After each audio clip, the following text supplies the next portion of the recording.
In the month that Vice President Harris has led the Democratic ticket, she has seen a surge in support with Latino voters, up from where President Biden had been polling. But Harris and the Democratic Party still have work to do to motivate these voters who are critical to a winning coalition. To discuss that work, we are joined by Maria Teresa Kumar, CEO of Voto Latino. Welcome back to the NewsHour. Thanks for being here. Thanks for having me. So there's been a little bit of a reset with Latino voters in just the last month. Your own polling from Voto Latino shows that Kamala Harris has a 60% support in polls. That's up from Biden's 47% in April. There's another Equus poll that shows that Harris is up 19 points in battleground states when Biden led by just 5. What are you attributing that shift to? One is that she has been cultivating a lot of young Latinos since she ascended into her vice presidency. So people are very familiar with who she is. The biggest challenge, though, is that they like her, but they want to get to know her better. But the poll, what was really fascinating to us, the poll was with GQR. It was 2,000 Latino voters in key battleground states.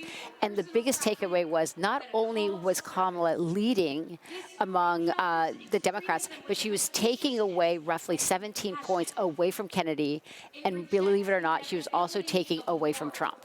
And he is now, so if you head-to-head today, Trump right now is at 29%, versus with Biden, he was at 38%.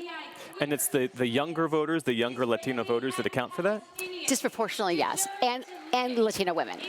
Oh. So to give you an idea, since there was a changing of the guard, at Voto Latino, we had registered 36,000 individual voters. As of today, we've registered over 100,000. Where 65% of them are under the age of 25. I've been doing this for 20 years. I've never seen anything like it. Well, we should also note she's at 60% in your latest poll, right? But Biden in the last election was at 65%, so she's still polling behind where he was. Where is the gap? Why are Dems having trouble shoring that up? Because we haven't had the convention. I will tell you. This is going to be the difference maker? Because in August of 2020, Biden was at 50. So we don't see the surge of enthusiasm until post-convention after Labor Day, when all of a sudden Americans are going back to school, going really back to work, paying attention. And for whatever reason, she has captured our imagination. There is an opportunity for the Democrats to cement states, even like Arizona, where Biden won by 10,000 registered voters. Kamala Harris has the opportunity to capture the 163,000 Latino youth that have turned 18 since Biden was elected. There was a pretty significant ad buy we saw from the Harris campaign a couple of weeks ago that was focused on Latino voters, and she really leaned into her personal story, talking about the fact that she is the daughter of immigrants, and really, trying to make an inroads with that community based on her identity and personal story. How resonant is that? When Biden joined the Biden campaign last time, she gave him a 15-point lift just on that story alone. And because she was the daughter of an immigrant single mother, it really resonates. What they're going to ask her next, though, is what are you going to do differently than Biden did for us? The biggest challenge Biden has had with the Latino community is communicating how he has changed their everyday. They were skeptical.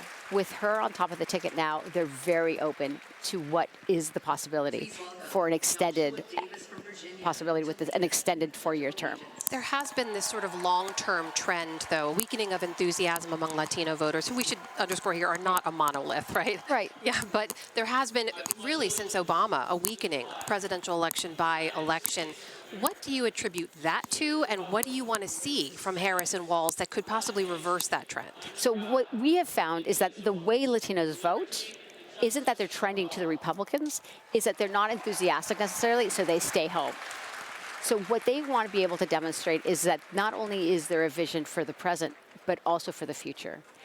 The more that the Harris-Walz campaign can talk about economy, small business, that she, yes, is for small business capitalism, because there's so many young Latinos and Latinos in general that are entrepreneurs, that will penetrate and actually sound better. Because the Republicans have been trying to pick people off and saying, well, the Democrats are anti-business. If she says, no, I'm small business capitalist, that will all of a sudden open up a whole different conversation.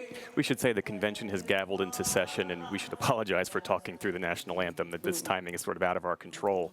The Harris-Walz campaign has said said that they see multiple paths to election through the blue wall, but also through the Sun Belt states, Arizona, Nevada, in large part because of the large number of Latino voters. Are there other states that might now be in play because of a similar population?